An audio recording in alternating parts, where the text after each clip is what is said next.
At the corner of Winter and Broad, there's an abandoned house. Go into that house. The front door is closed, but unlocked. Nobody lives inside. Not even homeless people who dare stay in a place like that for more than a night. When you go in, you will hear the whispers. Don't listen to what they say, because they have more than just a way with words. They say things that your heart dreads. Things like, I can see you. I can hear your thoughts in my mind. I'm going to use your secrets to ruin your life. The longer you stay here, the more I know. It may not seem compelling now. Why listen to some cocky little disembodied voices, right? You're not afraid. No, ignore the voices. There will be a lamp on inside. It's always on, so you shouldn't worry about being able to see. The room inside is left precisely as it was. The table is still set for a meal. There are still 6 sets of silverware, 6 dishes, and 6 crimsonly folded napkins situated at regular intervals about the table. The chair at the head of the table remains askew, as though someone had stood up from it and left the room in a hurry. There are still old envelopes sitting in the fireplace, waiting to be lit, addressed to the man of the house. There are still 2 tall candles plugged into their sticks, hardly used, with droplets of wax paralyzing along their sides, their wicks blackened but still long. There is still a child's toy truck lying on its side on the elegant oriental rug, and a copy of Little Women displayed on the seat cushion of the armchair, folded back at the spine. Someone's reading glasses sit upside down on top of a newspaper from August 1923, and 2 broad yellow needles are tangled in the sleeve of a sweater. It's as though the people who lived here are merely absent, and could be back any minute. You might not think as if you were to enter the kitchen, which I would not advise. You might not think so if you were to enter the kitchen, which I would not advise. Still, you're not afraid, right? Disregard the voices. Disregard the state of this, what once was someone's home. Don't go into the kitchen, no. Take the stairs. Be careful, for the owner of the toy truck on the first floor may have left 1 or 2 of his building blocks with the crimson letter A, another with the Vidarian letter G, sitting on one of the steps. Ascend to the top of the stairs where you'll pass the window as you round the banister and face the hallway. Do not open the burgundy velvet curtain, even if you notice the tips of the shoes sticking out of the bottom. No, you ought to completely disregard them. Not that you're scared. There's really not much of a view anyway. The voices will continue to whisper to you with their outlandish threats, but you ought to simply proceed down the hallway. You might look through the first door on your right, if you so desired. It will be ajar. The room is just a small one with an unmade twin bed, a couple of bookcases, and a small desk with a typewriter on it. The beginning of a thesis on the Great War might still be sitting in the shaft. A small alarm clock that, if twisted twice, will be set to 7:30 sits on the bedside table, and all of the clothes in the closet are miraculously hung, side by side, like uniformed soldiers. There really isn't much to see.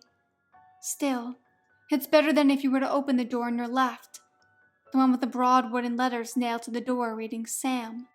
Nor would I suggest that as you take a step or 2 down the hallway, that you open the door on your right with its own wooden letters, these delicate and italicized reading, Beth.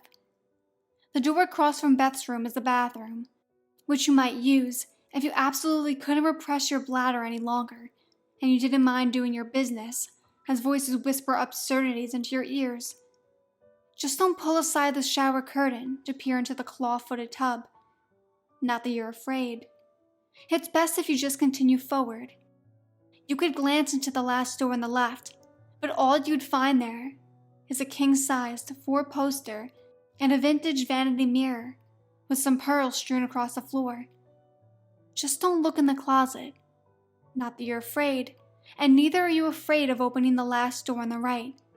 It's just better if you didn't. You wouldn't want to see what was sitting in the rocking chair on the far side of the room between an ironing board and another 4-poster. It's best that you don't look, and still the voices will whisper to you in such peculiar things. But since I know you aren't afraid, I know you will continue on to the door at the very end of the hallway, the black one. Open this door and the whispering voices will be hushed. Through the door you shall be greeted by a wall of shadow. The voices have been silenced to make for a deep chuckling you will hear within the room. However, I promise you that this was just to deter you. I know you will not be disheartened because you are not afraid. You will courageously step forth into the darkness without hesitation. The shaft of light from the hallway will offer you very little breadth of vision, but still you will step onto the first stair, then the second and the third. With each progressive step, the chuckle will become more and more audible. At first, it will seem to be coming from the top of the stairs, but once you reach it, it will sound as if before you. Still, I know you without fear. You will disregard the voice as you did all the voices before.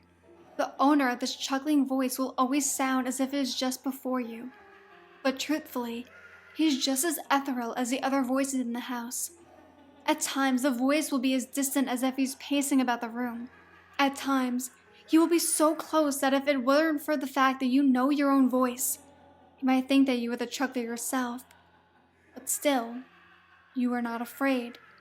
Simply ignore the voice, even as your hands grope through the darkness against the burritos and boxes, old furniture and toys. You will diligently proceed. At some point, your hands may find the waist of a dress form, once owned by the lady of the house. If you follow its delicate shape to the left shoulder, you may find a small chain hanging just above it.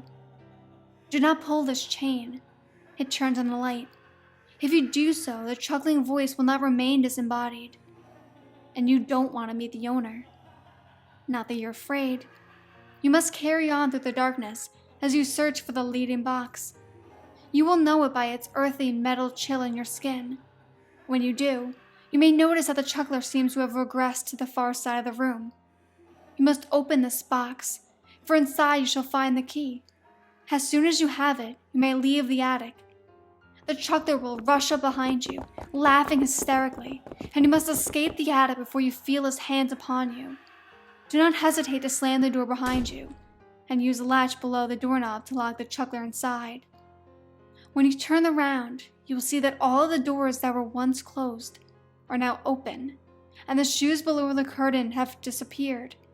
You have awoken the family, and they are rousing from their beds in each of the 6 rooms that you have passed. You must be swift. Close each of the doors as fast as you can, including the first one you saw, locking them as you did the attic. They will pound and kick against the wood of the doors from inside, but they cannot break through. If you accomplish this in time, you have done well. I know you can do it, because you are not afraid. Now you have the key.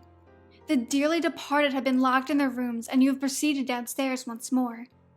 The whispering voices will have returned, but they will be even more adamant than before. They will hiss at you furiously, abandoning their threats and choosing to insult you profanely instead. But you must still ignore them. You have come so far because you were not afraid, and neither are you afraid now. When you return downstairs, you ought to go into the kitchen. There is nothing to be found there now. You have locked her upstairs in her room. On the far side, you will see a door, identical to the one through which you discovered in the attic. Through it, you shall discover stairs going downward. The light switch shall be to your left, and you may turn it on because there is no chuckler inside the cellar. Enter and close the door behind you. You must follow the stairs down and cross the far side of the room. There isn't much in the cellar, some shovels, a rake, and other gardening tools mostly. The floor is even more earthened, and there is a bulkhead leading out. This is your exit, but it is an old one. The door will not be easily opened. You will hear the banging continue from upstairs.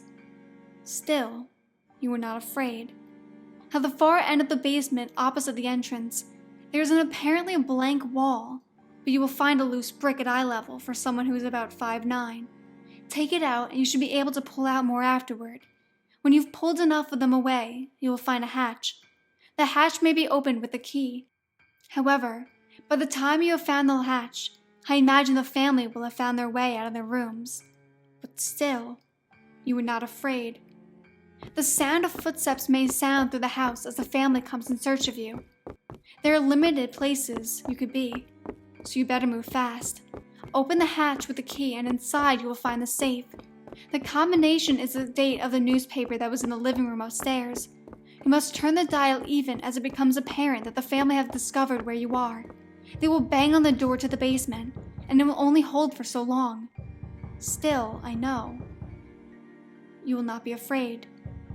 Once you've opened the safe, you will find the briefcase. Don't bother to open the briefcase there, for the family will be on the brink of finding you. Even now, they may have broken through the door. Grab the briefcase and run to the bulkhead. Shift the locking bar to the side. Use your strength because it is likely rusted in place. Push with all your might to get the bulkhead doors open and run out into the night. The family will likely be on your heels, but if you run with all your strength, they will not catch you. Run out through the surrounding buildings and lose them. Find a place to hide. Whatever you do, escape them and don't lose a briefcase. Even as Beth comes forth, the wound in her chest spilling blood out through her rosy dress, you will not be afraid. Aren't you glad you didn't open Beth's door? Even as Sam waddles forward, his collapsed ribcage forcing stomach fluid to spill out of his mouth, you will not be afraid. Aren't you glad you passed by his door as well? Even as Mother rushes after you, the dent in her skull from the meat cleaver pulsing, you will not be afraid. Aren't you glad you didn't enter the kitchen? Even as Grandpa rushes after you, the glass sticking out from his torso forming a scarlet line around his waist, you will not be afraid. Aren't you glad you didn't part the curtain? Even as Uncle Jonathan comes after you, drenched in water, with a slit in his throat swollen from age, you will not be afraid. Aren't you glad you didn't look in the bathtub? Even as Papa comes after you, the bruises from the pearls and the burns from his necklace, the bruises from his pearls and the burns from his necktie at the indent in his neck, making his skin appear scaly even in the dim light, you will not be afraid. Aren't you glad you left the closet door shut? Even as Grandma comes after you, her limbs disjointed and her stomach emaciated from where she was left to starve to death, you will not be afraid. Aren't you glad you didn't go into the last bedroom? And even as the last man who tried to attempt what you will surely succeed in accomplishing rushes after you, his eyes sunken and his hair white, his ribs visible even through his tattered rags, still laughing as if he heard the best joke in the world. Only God knows if he died of fear or madness. You shall still not be afraid. This I know. You shall run until they are far behind you, and then hide and wait for an hour. Once you are sure that they are gone, you should find your way home. I know you can accomplish this because you're not afraid. At home, you ought to open the briefcase. You will find that it also has a combination lock, but this is simply the address of the house. If you didn't think to look, you may need to return to the house the following night. I know you would do that because you are not afraid. Once you've found the address and you open up the briefcase, you will find what I have sent you to look for, and the reason for all your trouble. It's the deed to the house. The city cannot demolish the house without this document. Be careful with it, as it is over 100 years old. Bring it to the city and have them demolish the house.